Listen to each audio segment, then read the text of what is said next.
प्रिय मित्रों, नमो नमः। मैं संजय मौर्य संस्कृत कौमुदी में आप सभी लोगों का स्वागत करता हूं। हमारे कुछ मित्रगण लोगों का कहना है कि सर अनिट, सेट और वेट धातुएं ये क्या होती हैं, इनको हम किस प्रकार से पहचानेंगे, इनसे किस प्रकार से इट का आगम होता है। सर मेरे समझ में बिल्कुल भी नहीं आया। तो मित्रों, आज की कक्षा में हम लोग इस सेट, अनिट और वेट धातु के बारे में विस्तृत अध्ययन किया जाएगा और अंत में यह देखा जाएगा कि इन धातुओं को हम लोग किस प्रकार से पहचानेंगे, किस ट्रिक के द्वारा, किस सूत्र के द्वारा इसको हम लोग याद रख सकते हैं कि कौन सी धातु अनिट है, कौन सी धातु सेट है। तो मित्रों, आप सभी लोग तैयार हो जाइए, हम लोग अध्ययन करते हैं और मैं पूरी कोशिश करूंगा कि आज के बाद से आप लोगों को कभी यह शिकायत न रह जाए कि कौन सी धातु सेट है, कौन सी धातु अनिट है। आप स्वतः अनुमान लगा लेंगे मित्रों, अगर पूरा कक्षा का अध्ययन करते हैं तो मैं आप लोगों को विश्वास दिलाता हूं। तो मित्रों, हम लोग बिल्कुल जीरो लेवल से प्रारंभ करते हैं। सबसे पहले तो हम लोग यह देखते हैं कि यह अनिट धातु में कौन सी होती है, ठीक, और यह सेट धातु किसको कहते हैं, है ना। धातुएं जो इनके तीन प्रकार हैं, अनिट धातु किसको कहते हैं, सेट धातु किसको कहते हैं, और मित्रों ये वेट धातु किसको कहते हैं। ठीक, तो चलिए अब समझते हैं कि यह अनिट धातु किसको कहते हैं। तो मित्रों, जो धातु और प्रत्यय के बीच में, धातु और प्रत्यय के बीच में जब इस इट का आगम नहीं होता, इट का आगम नहीं होता, चलिए आगम भी लिख लेते हैं हम, इट का आगम नहीं होता है ना।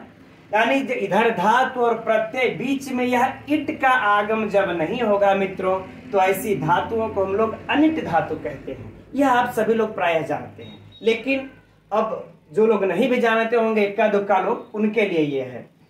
अब बात करते हैं मित्रों कि ये सेट धातु कौन सी होती है। तो कह रहे हैं जब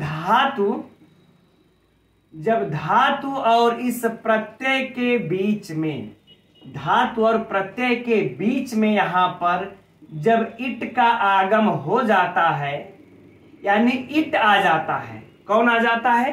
धातु और प्रत्यय के बीच में इट अर्थात ई, यह जब आ जाता है, इसको हम ला देते हैं, आगम हो जाता है, तो ऐसी धातुओं को मित्रों हम लोग सेट कहते हैं, अर्थात इट के साथ, इट के साथ।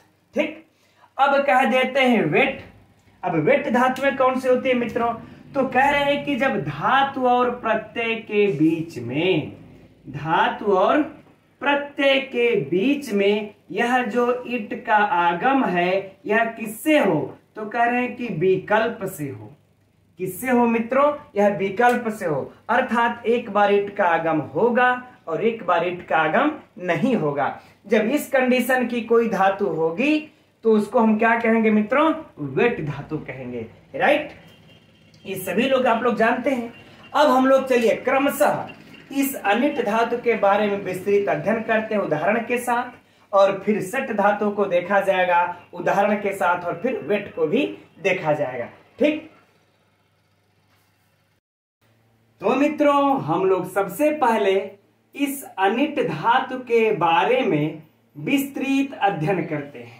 ठीक, तो इसके लिए सूत्र आता है मित्रों। यद्यपि इस सूत्र की पहले भी चर्चा हो चुकी है, लेकिन यहां पर चर्चा करना अत्यंत आवश्यक है।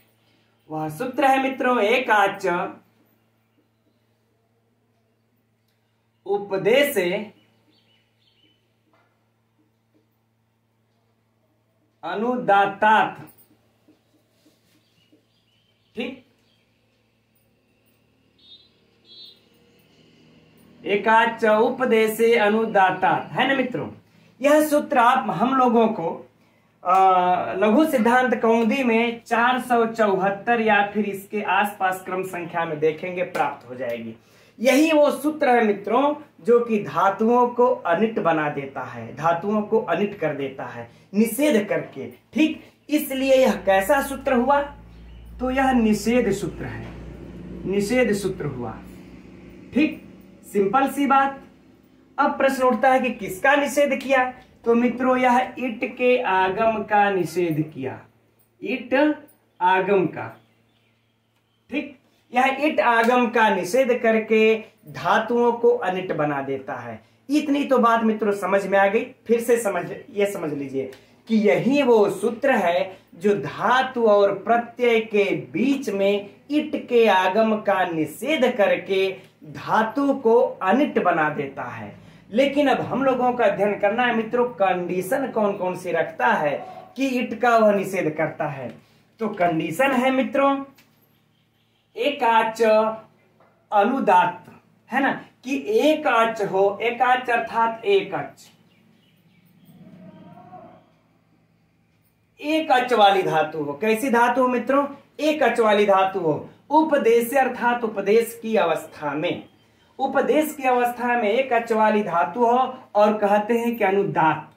और वह मित्रों धातु कैसी हो? अनुदात्त। कैसी धातु हो? अनुदात्त हो। तब वह इन दो कंडीशनों को यदि वह धातु पूरा करती है तब जाकर के करें कि इट का निषेध कर देंगे और वह धातु अनिट हो जाएगी। यानी अगर सरल शब्दों में समझा जाए तो सीधे सीधे मित्रों यही हुआ कि जिस धातु में एक अच और अनुदात्त है वह धातु अनिट हुई, वह धातु अनिट हुई, ठीक। अब उदाहरण के तौर पर मित्रों हम लोग देखते हैं, है ना, तो हम लोग देखते हैं इस डुक्रिय धातु का, यह डुक्रिय धातु, इसका मूल रूप देखिए मित्रों इस प्रकार से होता है ना, डुक्रिय धातु, है ना, यह धातु है, ठीक। अब हम लोग इसका क्या करेंगे मित्रों? इसकी इत संज्ञक करेंगे। इत संज्ञा, इत संज्ञक करके इया का ढू का ऊ का करके जब लोप हो जाएगा मित्रों तो इसमें क्या बच जाएगा? मात्र क्री, है ना। एक चीज हम लोगों को यहां पर याद रखना है कि देखिए अब क्री बचा तो एक अच बचा है कि नहीं? अच्छा पहले इसको देख लेते हैं कि अब देखिए एक अच, एक अच हुआ ना यहाँ पर, तो यहाँ पर एक अच हुआ और यह देखिए मित्रों अनुदात्त। तो यह धातु देखिए कैसी है, यहाँ पर ये चिन्ह क्री के नीचे आप लोगों को नजर आ रहा है, तो यह अनुदात्त का चिन्ह हुआ, यानी कि अनुदात्त भी हुई, यह भी कंडीशन पूरा। और देखिए क्री में री का, री है, एक ही अच है ना, कोई दो तीन अच तो है नहीं, तो यह भी कंडीशन पूरा। तो यह मित्रों धातु कैसी हो जाएगी? अनिट हो जाएगी, है ना। अच्छा अब यहां पर यहीं पर चर्चा कर लेते हैं कि यह ध्यान देना होगा मित्रों कि हम लोगों को यह इत संज्ञक करने पर यह एक अच बचे नहीं। तो अगर हम लोग देखेंगे जैसे यह धातु है उर्णीय, है ना, यह उर्णीय धातु है, जब इसमें हम लोग इत संज्ञक करेंगे मित्रों तो इस धातु में सिर्फ उर्दू बचता है ना, उर्दू ही बचता। तो उर्दू में देखिए उ, यह एक अच हुआ और णकार में भी उ, यह दूसरा अच हो गया। तो यह देखिए अनेकाच धातु हो गई, यह इसमें अनेक अच हुए, ठीक। तो हम लोगों को इत संज्ञक करके ही यह एक अच निकालना पड़ेगा, नहीं तो इस तरह देखिए डू में भी उ है, एक अच यहाँ भी है, इया में भी एक अच है, तो इस तरह से गड़बड़ा जाएंगे। इत संज्ञक कर लेने के बाद जब एक अच बचे तब, तो वही करे उपदेश की अवस्था में एक अच वाली और अनुदात्त अगर मूल रूप में है, यह मूल धातु है मित्रों। हम लोग जो धातु देखते हैं इस तरह से तो होती नहीं है, मूल रूप धातु का कुछ और ही होता है। तो यह मित्रों दोनों कंडीशन पूरा हो गई और यह देखिए हो गई जो है कि अनिट धातु, राइट। तो यह भी समझ में आ गया। चलिए अच्छा इसको हम लोग हटा देते हैं। अब हम लोग मित्रों क्या करेंगे, यहाँ पर क्री धातु से कत प्रत्यय का विधान कर देंगे। तो कत में आप सभी लोग जानते हैं मित्रों एक प्रत्यय ला लेते हैं, कोई भी प्रत्यय ला लेंगे, चाहे वो कत ला लें, तुमुन ला लें, तब्यत ला लें, तब्य ला लें, कोई प्रत्यय ला देंगे, ठीक। तो हम लोग चलिए कत को ही ला लेते हैं, है ना। अब कत में आप सभी लोग जानते हैं कि सिर्फ तो बचता है, क की संज्ञा हो जाती है लशक तद्धिते सूत्र से, है ना। अब देखिए अब यहां पर इट का आगम हो रहा था, इट का आगम हो रहा था किस सूत्र से मित्रों? तो वह सूत्र है आर्ध धातु का शेड बलादेह सूत्र। चर्चा पहले हो चुकी इसलिए यहां पर विस्तृत चर्चा नहीं, है ना। आर्ध धातु का शेड बलादेह सूत्र के द्वारा इट का आगम, इट का आगम। अच्छा चलिए जान ही लेते हैं कि किस कंडीशन में इट का आगम हुआ। कहा कि वल जिसके आदि में हो, दो कंडीशन रखता है। एक तो कहता है कि आर्ध धातु को हो, और दूसरा कहता है कि वल जिसके आदि में हो। एक हमारी बहन कमेंट्स की थी कि सर ये वल क्या होता है? तो वल मित्रों ये प्रत्याहार है ना। वल प्रत्याहार में जो जो वर्ण आते हैं ऐसे वर्ण से युक्त आदि में जिसके हो ऐसा प्रत्यय। अर्थात अगर देखा जाए तो वल में कौन कौन से प्रत्यय आएंगे? हय वरट, य के बाद य को छोड़ करके हम लोग 14वें सूत्र ल तक हल सूत्र तक जाएंगे, अर्थात संपूर्ण व्यंजन। य को छोड़ करके संपूर्ण व्यंजन वल प्रत्याहार में आ जाते हैं। तो जो आर धातु का है और वल जिसके आदि में है ऐसे धातु के ऐसे प्रत्यय के परे रहते इट का आगम। ठीक, तो यहां पर मित्रों कथ को देखिए, यार धातु प्रत्यय है और यह वल इसके आदि में अर्थात त इसके आदि में है, उसके बाद अ है। ठीक, तो वलादि भी है, इसलिए इट का आगम इस सूत्र से हो रहा था। लेकिन अब फिर यही सूत्र आकर के कूद पड़ता है एकाच उपदेशे अनुदातात। कह दिया कि एक अच वाली, ये कंडीशन कि एक अच वाली और अनुदात वाली अगर धातु है तो इस धातु को हम अनिट करते हैं। क्या करते हैं मित्रों? अनिट करते हैं, और फिर आप इससे आकर के इट का आगम नहीं कर सकते। तो यही सूत्र है मित्रों जो आकर के इस प्रकार से धातु को अनिट करके इट का निषेध करके उसको अनिट कर देती है। और जब अनिट कर देती है मित्रों तो बन जाता है क्या? कृतः, है ना। सुआदि की उत्पत्ति कर लेंगे, कृतः बन जाएगा। कर्तुम तुमुन प्रत्यय लगा लेंगे तो कर्तुम बन जाएगा। हम कोई भी लगा सकते हैं, ठीक, जो वलादि प्रत्यय है। हम समझ रहे हैं मित्रों, ये बातें आप लोगों को समझ में अब आ गई होगी। चलिए अच्छा, एक दो उदाहरण हम लोग और देखते हैं। एक दो क्या, तीन चार उदाहरण हम आप लोगों को दे दे करके समझा दे रहे हैं। ठीक, लेकिन अच्छा, आप लोगों को यह भी कंफ्यूज करता होगा मित्रों कि हम लोग कैसे जानेंगे मूल रूप में क्या है, कैसे नहीं होगा, कैसे होगा, उसको अंतिम में समझेंगे। ठीक, अब देखिए जैसे तुष धातु है।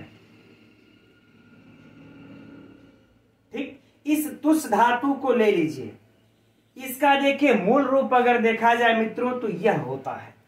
अब इस मूल रूप से हम लोग जब इत संज्ञा कर लेंगे इसका तो बच क्या जाएगा? यह बचेगा हम लोगों को। ठीक, तो जब यह बचेगा तब बताइए, यह इस कंडीशन को एक अच और अनुत और इससे पहले हम लोग कत प्रत्यय ला लेते हैं। कत अर्थात तो कत प्रत्यय ला दिए। अब जरा बताइए, यह तुष धातु जो आई है क्या इस सूत्र के द्वारा रखे गए कंडीशन को, शर्त को, नियम को यह इस लागू करती है? तो हाँ, बिल्कुल करती है। अनुदात्त है, यह क्या है? अनुदात्त है। और उसके बाद तुष में देखिए महज एक अच है, क्या है? उ। तो यह भी धातु मित्रों क्या हो गई? अनिट, अर्थात इट का इस सूत्र से निषेध हो जाएगा, फिर इट का आगम नहीं होगा। और जब इट का आगम नहीं होगा मित्रों तो क्या बन जाएगा? तुष्ट। क्या बन जाएगा? तुष्ट, अर्थात कि प्राप्त, प्रसन्न हुआ। तुष्ट अर्थात संतुष्ट हुआ, प्रसन्न हुआ, यह हम लोगों का अर्थ हो जाएगा। ठीक मित्रों, आ गई बातें समझ में। और एक दो उदाहरण देखिए आप लोग, जैसे कि तप। ठीक, नहीं, पहले मूल धातु लिख लेते हम लोग, त प।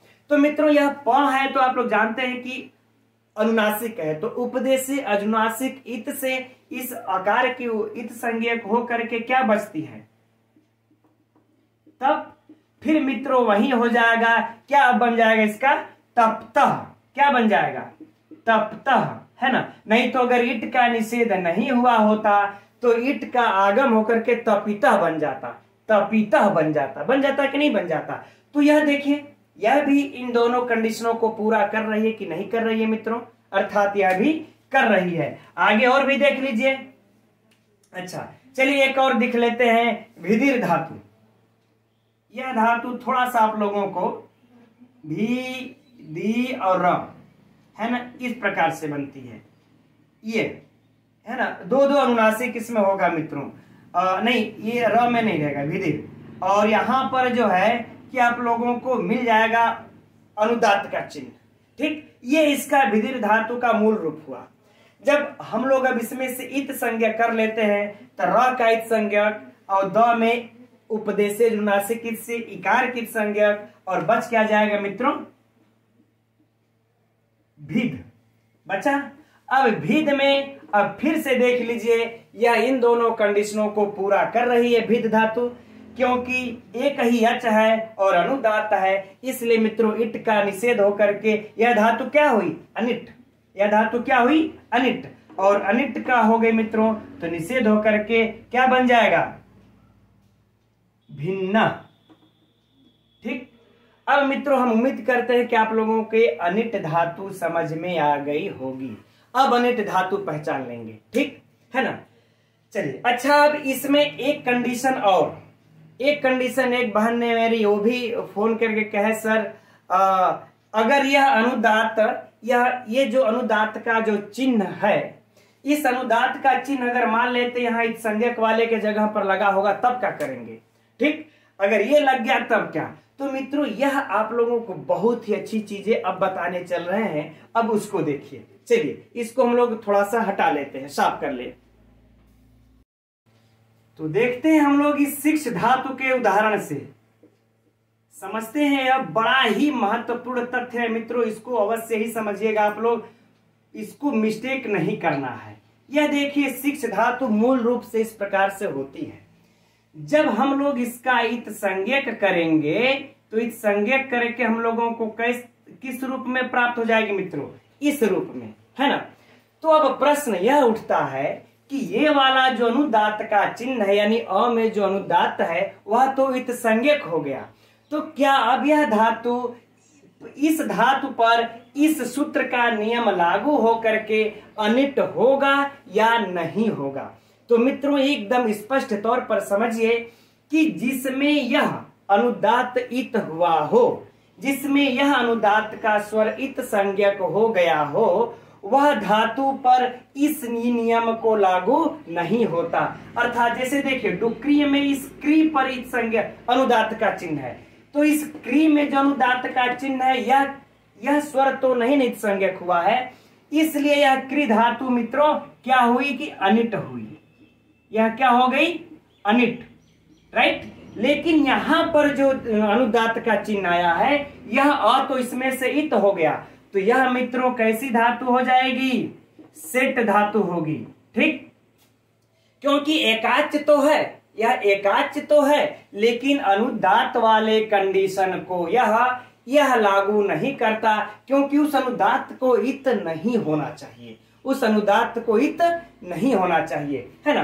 तब यह वाला कंडीशन इस पे लागू ही नहीं हुआ, तो मित्रों यह कैसी धातु हो जाएगी, सेट। और जब सेट धातु हो जाएगी और इससे जब हम उसके बाद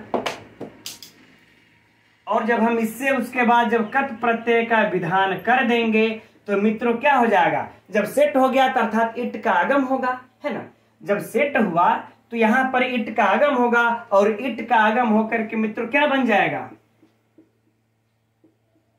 शिक्षित बन गया ना, शिक्षित। अब इट का आगम हो गया यहां पर, राइट। तो ये कंडीशन। तो अब प्रश्न देखिए मन में एक यह भी उठ रहा होगा कि तब ये बताइए आप लोग कि तब महर्षि पाणिनि ने यहाँ पर इत संज्ञक अनुदात को किया ही क्यों, इसके पीछे क्या उद्देश्य है। तो मित्रों यह आत्मनेय पद के लिए करने का कारण है। यह बातें बड़े कम ही जानते होंगे, या तो जो व्याकरण परंपरा से पढ़ा होगा वही जानता होगा, है ना, कि आत्मनेय पद धातु कौन से धातुओं के रूप आत्मनेय पद में चलते हैं, हम कैसे पहचानेंगे। तो यही है मित्रों। अब इसके लिए हम आप लोगों को सूत्र लिख दे रहे हैं, एकदम अनुदात, है ना, अनुदात एकदम सरल शब्दों में लिख रहे हैं इसको, अनुदात और ङित, अनुदात ङित आत्मनेय पदम, आत्मनेय पदम, राइट मित्रों। कह रहे हैं कि जिसमें अनुदात इत हो, क्या हो मित्रों, यह अनुदात क्या हो, इत हो, और कह रहे जिसमें अंग इत हो, ङित अर्थात अंग भी इत हो। ठीक, याद रहे दो कंडीशन रखते हैं। यह मित्रों किसी भी धातु पर आप लोग जहां इच्छा करें वहां भी खोज करके इसको देख लीजिएगा कि जहां पर भी इस अनुदात अगर इत हुआ होगा और इस अंग का इस अंगा का भी इत हुआ होगा, वह धातु आत्मने पद में चलती है। और आत्मने पद में मित्रों इस शिक्षिता का रूप चल पड़ेगा। अब चूंकि यह देखिए अनुदात इसमें इत है, अनुदात इत है यानी अनुदातित यह धातु है। तो जब अनुदातित हुआ है मित्रों तो इस शिक्ष धातु का आत्मने पद में रूप चल पड़ेगा। और आत्मने पद में रूप चलेगा तो किस प्रकार से चलेगा, शिक्षते है ना, शिक्षते शिक्षेते शिक्षन्ते है ना, शिक्षेते, इस प्रकार से इसका मित्रों क्या पड़ेगा, रूप चल पड़ेगा। राइट। अब आप लोग किसी भी उदाहरण का उठा करके देख लीजिए, है ना। अभी हम लोग देख लेते हैं, एक और उदाहरण देखते हैं। अभी मित्रों घबराइए मत, बस थोड़ी सी हमें यह चिंता लगी रहती है कहीं आप लोग ऐसा ना समझ लें कि हमारा समय वेस्ट जा रहा है। ठीक। अब दूसरी धातु है यह एध। देखिए यह धातु, इस धातु को भी इस प्रकार से लिखा जाता है, यह मूल रूप है। अनुदात का यहां पर फिर से देखिए इत हुआ, ठीक, इत हुआ, हो गया एध। तो मित्रों यह एक आच तो है, लेकिन इस अनुदात वाले कंडीशन को यह पूरा नहीं करती है, तो यह भी सेट धातु हो जाएगी। यह भी कैसी धातु हो जाएगी, सेट धातु हो जाएगी, है ना। और इसका भी रूप चूंकि अब सेट धातु हो जाएगी तो क्या बन जाएगा, इसका कट प्रत्यय लगा देंगे तो एधितः, इट का आगम, सेट का मतलब क्या हुआ, इट का आगम बन गया मित्रों एधितः। राइट। अब बात कर लेते हैं, एधितः बन गया, बना लिया। अब यह अनुदात का इत संज्ञा हुआ है तो इसका भी रूप मित्रों किसमें चलेगा, है ना, बिल्कुल आत्मने पद में चलेगा ना। एधते एधते एधन्ते, इसका भी रूप चल पड़ेगा आत्मने पद में, एकदम याद रख लीजिए। ठीक। चलिए, तो ये अनुदात वाला मित्रों उदाहरण एकदम दिमाग में हम लोग उदाहरण भी देख लिए और हम लोग बैठा भी लिए कि जिसमें यदि अनुदात धातु के मूल में इत संज्ञक हुई है वह धातु के रूप आत्मने पद में चलेंगे और वह धातु फिर सेट होगी, अनिट नहीं होगी, एकदम सरल शब्दों में। राइट। अच्छा, यह नित वाले का भी उदाहरण देख लीजिए आप लोग, इसका भी जाकर के आप लोग उदाहरण देख सकते हैं कि नित वाले का उदाहरण है मित्रों सिंह धातु। आप लोगों को यह भी धातु याद होगा। ठीक, यह सिंह धातु है ना। इस जब सिंह धातु का हम लोग देखेंगे तो इसमें अंग का इत होकर के क्या बचता है, सिर्फ सी बचता है। क्या बचता है, सिर्फ सी बचता है। तो सी बचता है मित्रों तो अंग का इत हुआ है और कहता है कि अंग का जब इत हो तो वह भी धातु के रूप आत्मने पद में चलेंगे। तो मित्रों इसका भी रूप हम लोग आत्मने पद में चला करके क्या बना लेंगे, शेते शेते शयाते शेरते, इसका जो रूप चलता है चलेगा आत्मने पद में, शेते शयाते शेरते। आगे बातें समझ में। अच्छा, अब तब ये अभी चर्चा कर लीजिए कि क्या यह सी धातु अब अनिट होगी कि सेट होगी, है ना। तो मित्रों क्या यह अनिट वाले इस सूत्र के नियम को लागू करती है। एक अच तो इसमें है लेकिन अनुदात कहीं दिख रहा है, नहीं दिख रहा है, तो यह भी धातु मित्रों कैसी हो जाएगी, सेट। और जब सेट धातु हो जाएगी मित्रों तो इसमें इट का आगम होकर के कट प्रत्यय लगा करके तब हम बना लेंगे तो क्या बन जाएगा मित्रों, शयितः। क्या बन जाएगा, शयितः, चूंकि इट का आगम हो गया, सेट धातु हो गई। आगे बातें समझ में मित्रों। चलिए ठीक, तो हम समझते हैं कि अब ये वाली तथ्य तो मित्रों आप लोगों को क्लियर हो गया। ठीक। अच्छा, कुछ कुछ धातुएं, चलिए यहीं पर एक चर्चा और कर लेते हैं कि कुछ कुछ धातुएं मित्रों इस प्रकार से भी होती हैं, है ना। देखिए जैसे कि हिंद, अब यहां पर देखिए ख पर होगा, द पर होगा। ठीक, यहां पर यह मूल रूप है ना। तो मित्रों ये वाली यानी इसमें अब जब हम लोग इसका इत संज्ञा कर लेंगे तो क्या हो जाएगा, खिद, है ना, ये बचेगा। अब जरा बताइए धातु सेट होगी कि अनिट होगी। यहां पर देखिए यह अनुदात का भी इत संज्ञा हुआ है, तो अनुदात के इत संज्ञा करने के कारण यह आत्मने पद में चलेगा, खिदते खिदते खिदंत चल देगा रूप। ठीक है, यह आत्मने पद में चल पड़ेगा। और यह जो अनुदात हुआ तो यह हमारे अनुदात के कंडीशन को पूरा करता है और इसमें एक अच ही है, सिर्फ इकार है, तो इस कंडीशन को भी पूरा करता है। तो मित्रों यह क्या हो जाएगी फिर अनिट धातु।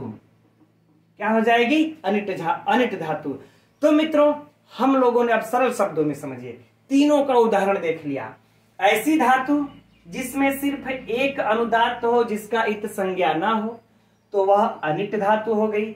ऐसी धातु जिसमें कि अनुदात का इत संज्ञक हो तो क्या कंडीशन बनेगा वह भी देख लिया, और किस लिए यह है वह भी देख लिया। अब इसमें देखिए दोनों में अगर अनुदात हो तो वह भी देख लिया, राइट। तो हम समझते हैं मित्रों कि अब यह आप लोगों को अनिट धातु एकदम से क्लियर हो गई होगी। अब इसमें कोई दो राय नहीं है, ठीक।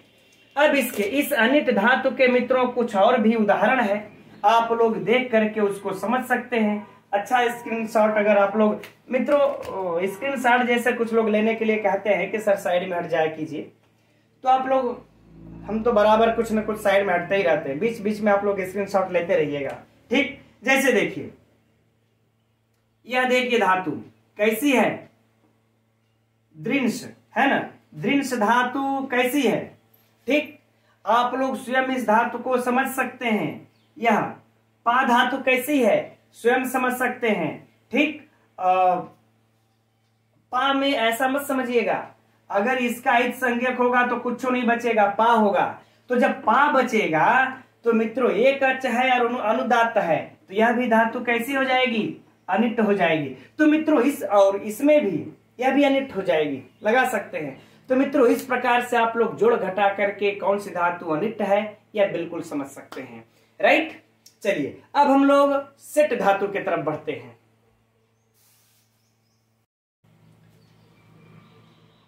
तो देखते हैं कुछ सेट धातुओं के मित्रों उदाहरण को, ठीक। इसके सिर्फ उदाहरण को देख लेंगे समझ में आ जाएगा। जैसे देखिए कुप, इसका मूल रूप धातु का यह होता है। जब हम इसका मित्रों लोप कर लेंगे इत संज्ञक करके तो बचेगा हम लोगों के हाथ में क्या आएगा, कुप। यह हम लोगों के हाथ में आ जाएगा। अब इस कुप को हम लोग कुप के साथ अब क्या करेंगे, कत प्रत्यय को लगा देंगे। तो अब जरा बताइए कि यह कुप धातु सेट है कि अनिट है, ठीक। तो हम लोगों को स्पष्ट दिख रहा है मित्रों एक अच तो है लेकिन अनुदात कहीं इसमें नजर नहीं आया, तो एकाच उपदेश अनुदात सूत्र इसमें काम नहीं करेगा। और यह धातु कैसी हो जाएगी, सेट, अर्थात ईट का आगम हो जाएगा। और मित्रों जब ईट का आगम हो जाएगा तो हम लोग जब इसको बनाएंगे कत प्रत्यय का ही देखते हैं बस, तो क्या बन जाएगा कुपितः। क्या बन जाएगा मित्रों कुपितः, राइट है ना। इसी प्रकार से और भी उदाहरण देख लेते हैं। खाद्री, अब बताइए कि यह धातु कैसी है। अब इसका जब हम लोग लोप कर लेंगे तो बचेगा खाद। तो मित्रों एक अच तो है लेकिन अनुदात कहीं भी नजर हम लोगों को नहीं आ रहा है। तो मित्रों धातु कैसी होगी, सेट, अर्थात ईट का आगम हो जाएगा और त प्रत्यय लगा करके मित्रों हम लोग बना लेंगे क्या, खादितः। अब बताइए मित्रों कहीं भी आप लोगों को सेट वेट में दिक्कत अब आ रही है क्या, जरा बताइए ध्यान से। हो गया खादितः, राइट है ना। इसी प्रकार से मित्रों हम लोग जो है कि पाल, यह पाल धातु है ना। और उसके बाद पठ धातु है, इसमें हम लोग पठ धातु को भी रख ले, पठ धातु में भी यह सेट धातु है, ठीक। अब जरा बताइए इसमें क्या बच जाएगा मित्रों, पाल, इसमें क्या बच जाएगा पठ, ठीक। और भी इसी तरह से देख लीजिए लिख। यह धातु मित्रों मैं पिछली कक्षा में इसमें जो है कि अनुदात का चिन्ह लगा दिया था, इसलिए कई भाई बहनों को कंफ्यूजन हो गया था, तो मुझसे मिस्टेक हो गया था मित्रों, है ना। यह हलंत होगा, ठीक। यह धातु रही लिख और जब इसमें हम लोग लोप कर देंगे तो क्या बचेगा लिख, है ना। तो यह सब की सब मित्रों कौन सी धातु होंगी, सेट। और सब में ईट का आगम हो करके क्या बन जाएगा, जब हम लोग इससे कट प्रत्यय लगा लेंगे मित्रों तो क्या बन जाएगा, ठीक। पालितः, पाठितः है ना, पालितः पठितः, पाठितः नहीं, पालितः पठितः लिखितः, क्या बन जाएगा मित्रों, लिखितः। ठीक, तो अब बताइए इट का आगम लगाने में चाहे कत हो, कत्वा हो, कतवतु हो, है ना, चाहे जो है कि तुमुन हो, अब आप लोगों को समस्या हम समझते नहीं आएगी। जब भी देखिए ऐसी धातु फटाक से इट का आगम कर लीजिए, है ना, और जब एकाच उपद और अनुदात है तो इट का आगम नहीं होगा, वेरी सिंपल। हाँ, इसमें अगर अब आप लोगों को कहीं कहीं पर कुछ धातुओं से इट का निषेध हो जाता है, जिससे जैसे देखिए उदाहरण हम दिखाते हैं आप लोगों को। जैसे देखिए भू धातु, भू धातु मूल रूप में ऐसे ही होती है। अब यह भू धातु है तो इसमें अब बताइए धातु सेट हुई कि निट हुई, सेट हुई ना। यह धातु भू धातु कैसी धातु, सेट धातु, तो इट का आगम इस पे होना चाहिए था। लेकिन जब हम भू धातु से कत प्रत्यय लगाते हैं मित्रों तो क्या बनता है, भूतः, यही रूप बनता है, इट का आगम नहीं होता।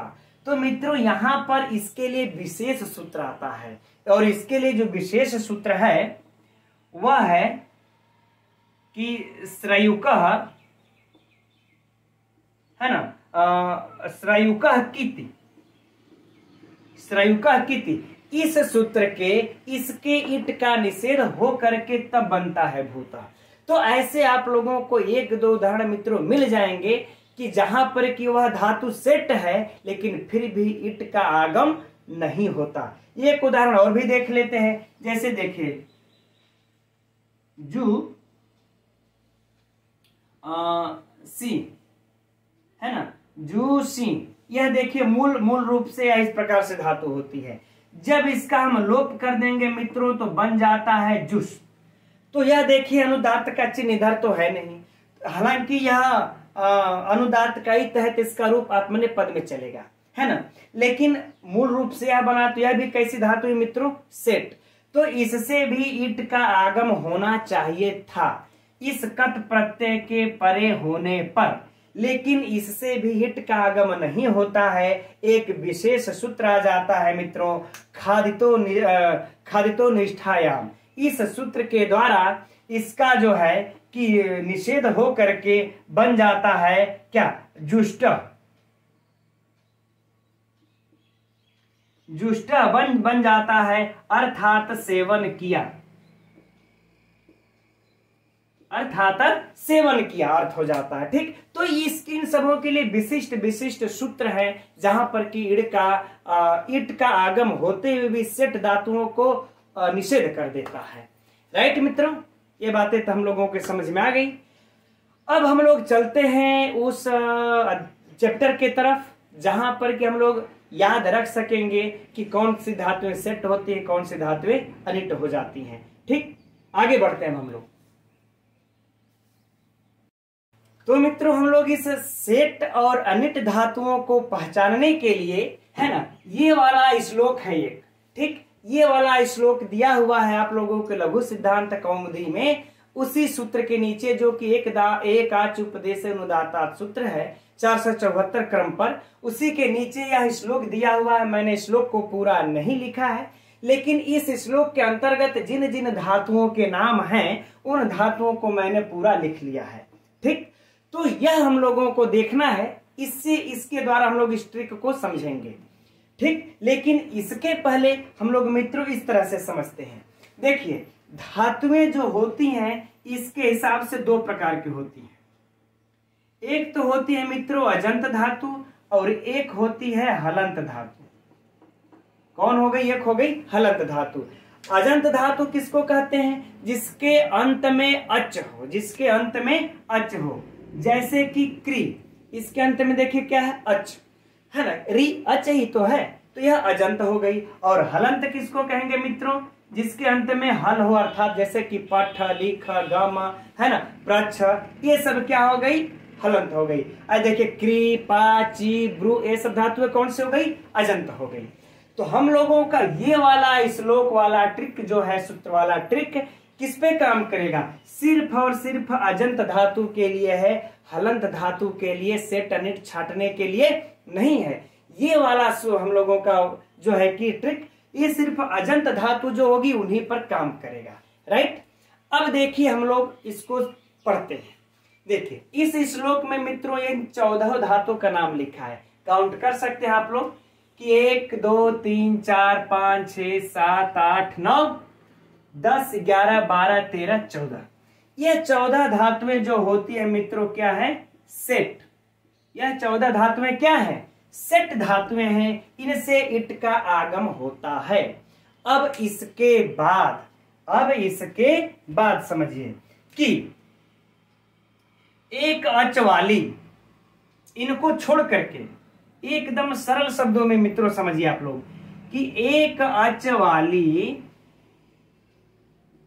ठीक, कौन? अजंत धातु। एक अच वाली अजंत धातु क्या हो जाएगी? तब वह अनिट हो जाएगी, वह अनिट हो जाएगी। फिर से समझिए कि ऐसी धातु जो कि अजंत है, ठीक, मैंने पहले ही कहा कि ये नियम सिर्फ इस धातु पर लागू होगा। जो धातु अजंत होती हैं उन धातुओं में से हम सिर्फ इनको निकाल देंगे, ये सेट हो जाएंगी, और बाकी की जितनी भी अजंत धातुएं बचती हैं एक अच वाली, सब की सब मित्रों अनिट हो गई। तो हम लोगों को अब करना क्या है? सिर्फ इन 14 को याद कर लेना है। अब इन 14 को छोड़ करके कोई भी धातु में अगर एक अच है, उसके अंत में यदि वो अच है तो वह धातु अनिट हो जाएगी। एकदम वेरी सिंपल, कोई अब आप लोगों को दिमाग लगाने की जरूरत नहीं। फिर से मित्रों सरल शब्दों में समझिए कि इन 14 धातु को छोड़ करके जितने भी अजंत धातु आती है, जितने भी अजंत धातु आएंगी एक अच वाली यदि होती है तो वह धातु अनिट मार देंगे। अब जरा सोचिए, याद करने जैसी कोई बातें रह गई? नहीं रह गई। बस इन 14 को याद करना है। इन 14 का मित्रों इसमें से एक दो उदाहरण भी देख लेते हैं। जैसे देखिए उदंत है, उदंत में देखिए दीर्घ है। दीर्घ का मतलब हुआ मित्रों भू। भू धातु क्या हो जाएगी? सेट धातु हो जाएगी, है ना, भू धातु सेट। ठीक, अंत में अच तो है लेकिन ये श्लोक के अनुसार यह उदंत है इसलिए सेट। रिदंत में मित्रों देखिए दीर्घ रिकार है, यह दीर्घ रिकार है, अर्थात यह ग्री डबल रिकार हो जाएगा। यह दीर्घ रिकार है तो ऐसी धातुएं सेट होंगी। यह क्री में तो देखिए यह क्री है तो इसमें एक ही ह्रस्व रिकार है, तो यह क्री धातु हम लोगों की अनिट होती है और कृतः बनता है। यह क्री धातु कैसी है? अनिट है, क्योंकि इसमें ह्रस्व है। अगर यहां पर जब हम लोगों का दीर्घ रहेगा, ठीक है ना, तो जैसे ही दीर्घ प्राप्त हो जाएगा मित्रों तो यह धातु क्या हो जाएगी? सेट। ठीक, इसी प्रकार से मित्रों यह यू धातु है, रू है, इक्षु है। सिंह में भी देखिए सी बचता है, बस क्या बचता है? सी, है ना। तो यह अजंत धातु है, अजंत धातु है। तो अजंत धातु है तो इस श्लोक में आ गई है तो समझिए कि यह सेट हो गई। ठीक, तो इस प्रकार से मित्रों हम लोग ये सेट धातु को छाड़ देते हैं और बाकी के शेष जो अजंत धातु बचती है कच वाली अपने आप अनिट हो गई। आई गई बातें समझ में? चलिए अब लेकिन हलंत, अच्छा इसमें एक चीज और समझिए कि अजंत धातुओं में, इस अजंत धातु में जो सेट की संख्या है वह कम है। सेट धातुओं की संख्या कम है इस अजंत धातु में, और यह अनिट की संख्या क्या है मित्रों? ज्यादा है। तो हम लोगों ने इस कम वाली को निकाल लिया तो ज्यादा वाला अपने आप याद हो गया। राइट, अब हम लोग बढ़ते मित्रों हलंत की तरफ। ठीक, इस हलंत में मित्रों कुल 103 धातुएं हैं। अच्छा, इस हलंत में इस प्रकार से हम लोग समझ लेते हैं तब हम लोगों को सरलता होगी कि इस हलंत में जो है कि जो यहां पर ठीक इसका उल्टा हो जाएगा। इसमें अजंत में सेट कम थी, अनिट ज्यादा थी। हलंत में क्या हो जाएगा कि सेट धातु जो होंगी वह ज्यादा हो जाएंगी, यह ज्यादा है हलंत में। ठीक, और जो अनिट धातु हैं, इनकी संख्या कितनी है मित्रों? कम है इस हलंत में। ठीक, तो इनकी संख्या जब कम है इस हलंत में तो हम लोग अब हलंत में अनिट वाले को निकाल लेते हैं, सेट वाली अपने आप क्लियर हो जाएंगे। आगे बातें समझ में ना, हम लोग इस अजंत वाले धातु में सेट को निकाल लिए थे, जो कम है, या अनिट ज्यादा अपने आप स्पष्ट हो गई थी। अब हम लोग इसमें क्या करते हैं कि सिर्फ हम लोग इस अनिट वाले को निकाल लेते हैं। तो इसमें मित्रों जो अनिट धातुएं हैं वह टोटल 103 धातुएं हैं। ठीक, हलंत में याद रहे, इस हलंत में अनिट धातुओं की संख्या कम है और वह मात्र 103 धातु है। मात्र 103 का भी मतलब मित्रों हम लोगों के लिए तो ज्यादा है, लेकिन जहां 2000 से ज्यादा भी धातुएं हैं वहां तो 103 कमन है। तो 103 धातुएं जो है यह अनिट है। ठीक, अब मित्रों यह 103 धातुएं कौन कौन है यहाँ पर लिखना थोड़ा सा मुश्किल काम होगा। यह 103 धातुओं के नाम आप लोगों को उसी जगह दिया होगा एकाच उपदेश अनुदातात में। ये रहा, आप लोग मैं स्क्रीनशॉट वहां पर लेकर के रख दे रहा हूं, आप लोग इसको देख भी सकते हैं। ठीक है ना, कि ये सारी धातुएं 103 धातुएं हैं और ये सब की सब जो है कि अनिट धातुएं हैं। राइट, तो जब हम अनिट को निकाल लेंगे मित्रों तो हम लोगों की सेट धातुएं अपने आप पता चल जाएंगे कि इतने ही धातु अनिट है, तो ये सब बाकी के जितने भी हैं वो सेट धातु हुए। ठीक मित्रों, तो इस प्रकार से हम लोग इसको पहचान सकते हैं। अब बात रह गई वेट की।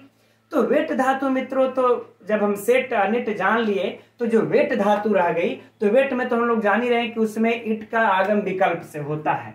जैसे मित्रों इस धातु से देख ले, सिद्ध धातु है, यह हमारी वेट धातु है, इसमें जो है कि एक बार इट का आगम होता है, एक बार इट का आगम नहीं होता है। ठीक, तो ऐसी धातु मित्रों हम लोगों की वेट धातु होती हैं। तो मित्रों आज की कक्षा में अब यहीं तक रहने देते हैं और हम उम्मीद करते हैं अब आप लोगों को इस सेट अनिट और वेट धातु के बारे में पता चल गया होगा और साथ ही इसके और भी बहुत कुछ आप लोग सीखे होंगे इसमें। और मित्रों आप लोगों को समझ में आया या नहीं आया, आज की कक्षा कैसी लगी, कमेंट्स करके आप लोग जरूर बताइएगा। ठीक है मित्रों, नमो नमः।